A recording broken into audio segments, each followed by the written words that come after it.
¿No va a querer acortar los días en que la apostasía pueda trabajar? Pues lo hizo. Si estos días no fuesen acortados, achicó al espíritu de apostasía. Porque el que apostate de esta fe no podrá jamás entrar en el reino de los cielos, ni en esta vida, o sea, el milenio, ni en la venidera, cuando los libros sean ¿qué? Abiertos. ¿Estamos entendiendo? Todo esto, yo usaba la palabra kindergarten, pero en realidad es porque todos estamos a un mismo nivel aquí. Si dejamos que el Espíritu Santo, y si usted está escuchando la palabra y la está leyendo y teme a Dios como un niño, no tiene que ser un profesional ni cosa por el estilo, simplemente entender, para el que cree todo es posible. Y mirar como les decía el miércoles, ¿no? Mire en diferentes dimensiones de tiempo y espacio. Mire acá Moisés, mire Joel 2:38, mire Pedro en el aposento alto, mire Jesús de Nazaret antes de subir, mire después Pablo cuando cayó de su montura yendo hacia Damasco, mire todas estas cosas, después lo que pasó en los lugares que él viajó. Y luego lo que le pasa a Juan en la isla de Patmos, toda esa revelación extraordinaria que conecta como un puente, como un eslabón, conecta invisiblemente el libro de Daniel con el libro de Apocalipsis. ¡Pum! Conectado por el mismo Espíritu. Y ahí están los 42 meses que aparecen en Daniel, aparecen en Juan, en Apocalipsis. Dios no se equivoca. Es una matemática perfecta de Dios. Pero no se preocupe pensando, es que no voy a entender esto porque no me gustan las matemáticas. No tiene nada que ver con eso, amado. Si tú puedes sumar 1 más 2, ¿es cuánto? 3. Dios Padre, Dios Hijo, Dios Espíritu Santo. Ahí está. Y creer por la fe. Y luego dejarle el resultado al Señor. Lea la Biblia y usted va a ver cómo se abre eso ante tus ojos espirituales y tus oídos espirituales. Oye, Israel, Jehová tu Dios, uno es, desde Génesis hasta Apocalipsis, y eternamente y para siempre. Por eso es que dice que cree en Dios, crea que le hay. Hay mucha tela que cortar todavía en las iglesias por esto mismo, porque se está viviendo una experiencia incompleta. Pero Dios tiene remedio para eso. Si Él trajo grande tribulación para las naciones de la tierra, créame, que va a traer principio de dolores para los que están titubeando y están dudando y están probando a Dios, como les decía, probando a Dios. No pruebes a Dios así. Ya es tiempo de que te alumbre completamente la luz del Evangelio, porque el Dios de este siglo le ha cegado el entendimiento a las naciones de la tierra, a la sociedad. Por eso es que vas a encontrar cantidad de jovencitos que deben de por lo menos tener un concepto bíblico de que el mundo no se puede destruir si Dios existe, porque Dios tiene planes para con la tierra. Entonces, ¿dónde están yendo? ¿Dónde están escuchando? ¿Quién les está hablando? ¿Millones y millones de jóvenes? ¿Me vas a decir que están aislados y que no conocen? Si me hablara de los musulmanes, sí, están aislados. Porque ellos lo quieren así y ellos se guardan de esto. Pero el resto de la sociedad están abiertos al mundo. Es que les gusta la sociedad, les gusta el mundo. Y por eso es que están así.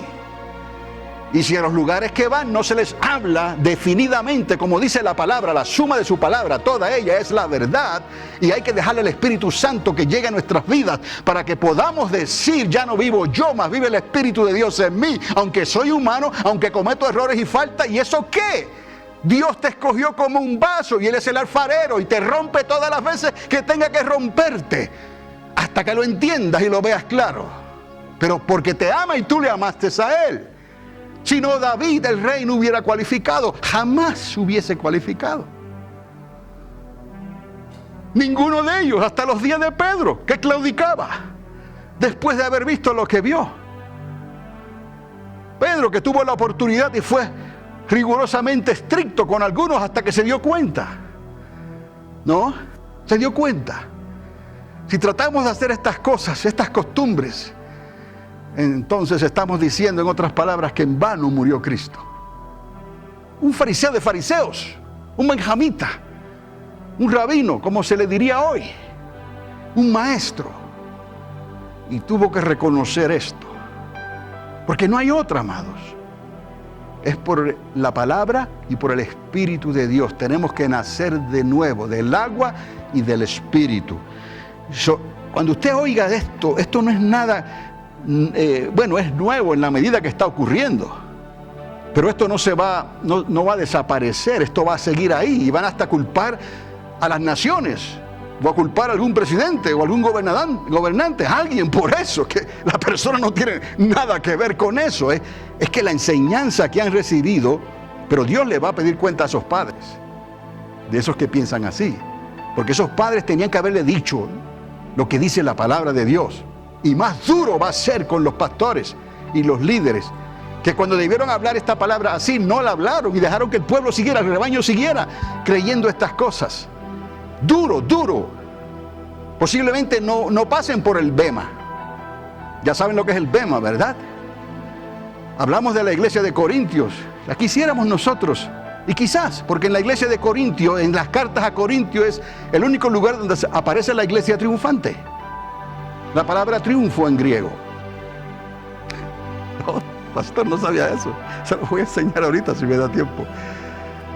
La palabra triunfo aparece en las cartas a los Corintios. Era una iglesia clave, llena de problemas y todo esto. Pero Pablo tuvo esperanza con ellos. Aunque a veces llegó un momento en que quiso que, como Moisés, piérdanse ya en sus deleites y en sus pleitos. El imperio romano los tenía arropados, la sociedad, la cultura, el paganismo, todo esto estaba sobre ellos. El cetro de Satanás le llamaban algunos, en otros lugares, en Pérgamo, en Asia Menor, todo eso estaba conectado por fuerzas de maldad. Él lo dijo, es que no estamos luchando contra sangre y carne, por eso es que está pasando por todos lados. Y no es el programa lo que le va a ayudar contra sangre y carne. Se ríen ellos de los programas, se ríen ellos de los esfuerzos, se ríen ellos cuando se le echan las perlas a los cerdos, se ríen ellos cuando no tenemos discernimiento. Tenemos discernimiento para una cosa, pero para otra cosa tal vez no nos damos cuenta de lo que está pasando. Se necesita una estrategia casi militar, si no militar, en el reino de Dios, en el ejército de Dios. Ellos utilizaban esas estrategias. Gabriel lo hizo, Miguel lo hizo, todos ellos. Y traían la palabra y la revelación dura, que les quitaba el sueño, que se volvían locos. Y todas estas cosas. ¿Por qué, amados? Porque esto es más de lo que podemos ver. Pero si hemos de verlo mejor y más claramente, es hoy. Hoy es el día en que necesitamos poner a un lado ciertas cosas y darle la prioridad a Dios. Esta diapositiva simplemente muestra la justicia y la libertad.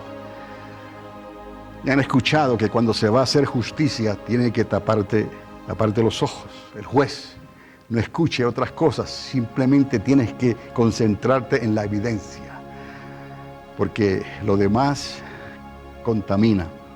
Pero déjame decirte algo en Corintios, 2 de Corintios 4:3. Dice, pero si nuestro evangelio está aún encubierto, entre los que se pierden está encubierto, en los cuales el Dios de este siglo, así dice, cegó el entendimiento de los incrédulos, para que no les resplandezca la luz del evangelio de la gloria de Cristo, el cual es la imagen de Dios. De ahí que en Él estaba la deidad de Dios. De ahí es el misterio de que Él era hombre, pero también era Dios. Dejó sus atributos y nació de mujer. Pero en Él estaba la deidad del Padre, porque Él era el unigénito Hijo de Dios, con el Espíritu Santo en Él. El Espíritu de Jesucristo, el Espíritu de la profecía. Eso fue un misterio revelado. Pero luego algunos se apartaron de la fe, achacando que no, Él era solamente hombre, humano, y que por eso pasaron ciertas cosas. No, amados. En Él estaba la deidad. El que vio a Jesús, vio a Dios. El que vio al Hijo, vio al Padre. Entonces, Lo que les quiero mostrar con esto es que los paralelismos que les estoy diciendo, aún con esta nación, aunque yo sé que Francia regaló la estatua y están las naciones aquí combinadas de una manera u otra, Inglaterra, Europa, todo esto está combinado porque eso es lo que vio Daniel y lo que Dios le mostró. Y luego Juan en la isla de Patmos, él pudo reunir todo esto otra vez y expresar la visión de Dios. Pero ahí está un paralelismo, ¿no? Aquí estamos viendo algo que es justicia y tiene las vendas puestas y lo otro es libertad, el libertinaje, haz lo que quieras, vive como quieras, eres libre. Y no podemos, amados. Pablo vio esto y habló del libertinaje y vio también lo riguroso que era el legalismo de los judaizantes y advirtió contra estas cosas. Ha habido un paralelismo en todo desde un principio y aquí en nuestra nación, en cierta manera, la sociedad ha cegado el entendimiento. La sociedad dice que ellos tienen la verdad. La sociedad dice que deben de ocurrir de esta manera y que hay ciertos derechos humanos que no se pueden violar y que hay ciertas cosas que se deben de permitir. Cuando Dios ya de antemano, Dios estableció desde el libro de Génesis cómo debían de ser las cosas.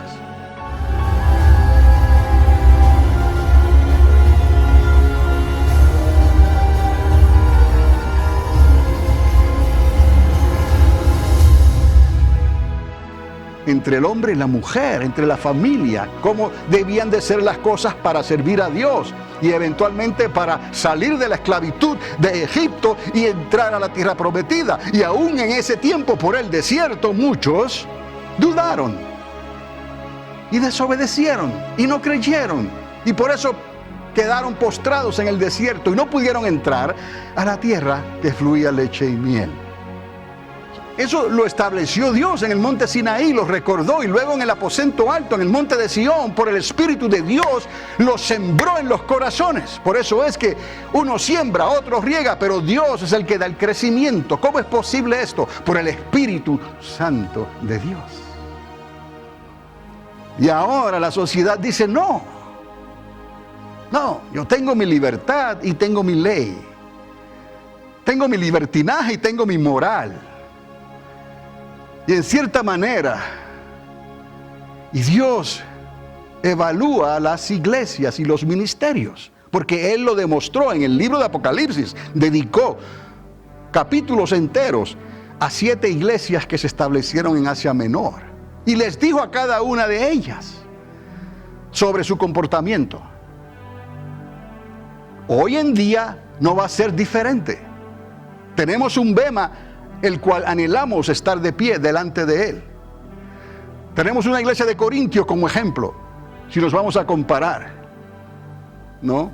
Porque nuestro nombre aparece escrito en el libro, ¿no? En el libro de Corintios. Yo quiero que nuestro nombre aparezca en el libro de la vida. Es lo más importante. Esto es solamente un nombre, pero para usarlo como ilustración. Queremos estar de pie delante de ese bema. Y queremos entonces poder estar en Cristo Jesús a la final trompeta. Cuando esa trompeta suene y nadie sabe el momento. ¿Eso qué nos está diciendo el Señor? Que tenemos que estar preparados. Casi tenemos que andar con una rodilla caminando y con la otra puesta abajo. Dice Pablo que cada vez que ellos oraban en esos viajes, hay algo curioso en las cartas, ahí en Corintio también, se arrodillaban para orar. Pues así tendríamos que vivir nosotros, ¿no?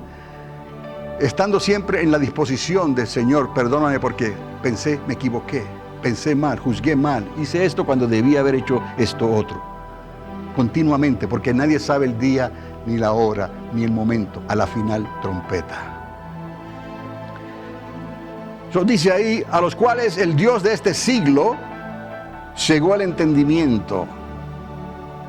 El Dios de este siglo le ha cegado el entendimiento. Y toda esa multitud, millones de jóvenes que están gritando prácticamente, desesperado que la tierra se va a destruir. Ellos están usando esto. La tierra se está muriendo. y la raza humana va a quedar en peligro de extinción. Vamos a desaparecer. Entonces, ¿qué nos dice eso? Que el Dios de este siglo les ha cegado el entendimiento. Y eso es lo que está pasando aquí. Aún en nuestra ciudad. Es lo mismo. No hay diferencia. Por eso algunos quieren. De tantos que habían aquí, ese día de la quinceañera, uno vino, compungido. No es nadie acá. ¿Me está entendiendo? Es el Espíritu que está aquí. Lo trajo compungido porque oyó palabra que tal vez había escuchado antes. Pero ahora, como a Lidia, Dios le abrió su corazón. ¿Estamos? Tenemos que poder discernir estas cosas. Porque en otras ocasiones tienes que discernir cuándo lo que se está haciendo o lo que se está diciendo de esa abominación a Dios. Hay otra diapositiva que les quería enseñar. Y cuando vemos esto,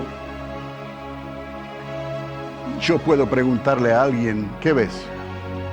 Pero les voy a decir, lo que se ve aquí escrito y lo que está ahí, parece un qué, un oído, ¿no? Pero en realidad es una ilustración de lo que puede ser un agujero negro, un black hole en el universo, en alguna galaxia. Y ese sería el black hole. Y ese es el lugar que todo lo que entra ahí queda apresado ahí. O sale de otra manera por otro lugar, teorizan algunos, ¿no? Entra quizás algo negro y sale algo blanco. Porque ahora dicen que hay agujeros negros y hay agujeros blancos. Pero nada, no podemos entrar ahí. Lo que quiero mostrarles es esto, porque aquí hay algo de suma importancia. La palabra que está escrita en Hebreos, comenzando de la derecha a la izquierda, es Ishmael. Ishmael. Cuando Dios le dijo al pueblo, Shema, Shema Israel, Shema, oye, oye, oye. La palabra Shema, su raíz está allá, que no se puede ver completamente, pero eso es lo que quiere decir allá. Es de derecha a izquierda, que parece una W, es Shema, que quiere decir oye. Y abajo, que no se ve, es él, Shmael. Él es Dios. Emanuel es Dios, él con nosotros, Emanu. Ishmael. Su madre llamó el lugar el pozo del viviente que me ve. Pero eso fue lo que ocurrió ahí. Dios escuchó el clamor y el llanto de la madre de Ishmael, que no tenía culpa en realidad, ¿no? Abraham se adelantó y Sara obró muy libremente y ahí ocurrió Ishmael. Pero esto es parte de lo que está ocurriendo. La visión se está opacando y no pueden ver, ¿no? Pero tampoco pueden escuchar la verdad. Shema, él oye, Dios oye. No es que tú oigas a Dios. El sentido es que Dios está oyendo lo que tú estás pensando y las actitudes, porque Él pesa los corazones. Amados, por esto les digo que es importante el Espíritu de Dios en nosotros. ¿Ves?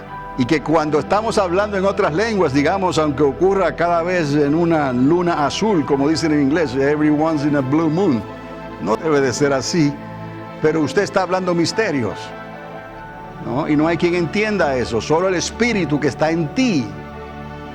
Y Dios conoce entonces el gemido indecible que tú estás diciendo cuando estás hablando en otras lenguas. Dios conoce eso. Necesitamos al Espíritu de Dios porque Dios oye, por favor. Dios oye. Yo sé que Él entiende el español, Él entiende el inglés, Él entiende los idiomas de la Torre de Babel, todos ellos. Pero hay un idioma que Dios quiere escuchar. Es el idioma de tu corazón, de un corazón contrito y arrepentido que viene delante de Dios y le cree que le hay. Entonces cuando Él dice, Shema, Shema, Shema, tu nombre, oye, porque te estoy escuchando a ti. Esto lo escribí, lo copié, mejor dicho, porque quería mostrarles algo ahí mismo en 2 de Corintios. Y si usted lee todo lo que les dije del capítulo 4, ahí está hablando otras cosas que nos ayudan a entender. Solamente son 6 versículos, pero por razón de tiempo quiero mostrarles esto otro que está en la página anterior. Porque Pablo escribe en uno de sus viajes, en un viaje en que él iba hacia Grecia, y la ruta era por la casa de sus papás, ¿no? En Tarso, seguía la costa y iban siempre a Éfeso. Éfeso estaba mucho más cerca del mar de lo que está hoy. En aquellos días los barcos anclaban cerca de Éfeso, de la ciudad. Hoy no, pero ahí está. Y Pablo escribe y dice, cuando llegué a Troas para predicar el Evangelio de Cristo, aunque se me abrió puerta en el Señor. Vea esto también de esta manera. A Pablo se le dio una grande oportunidad para hablar el Evangelio, pero Pablo tenía otra preocupación. ¿Lo juzgó Dios por eso? ¿Cuál era la preocupación de Pablo? Ahí lo dice más adelante. No tuve reposo en mi espíritu porque no encontré a Tito.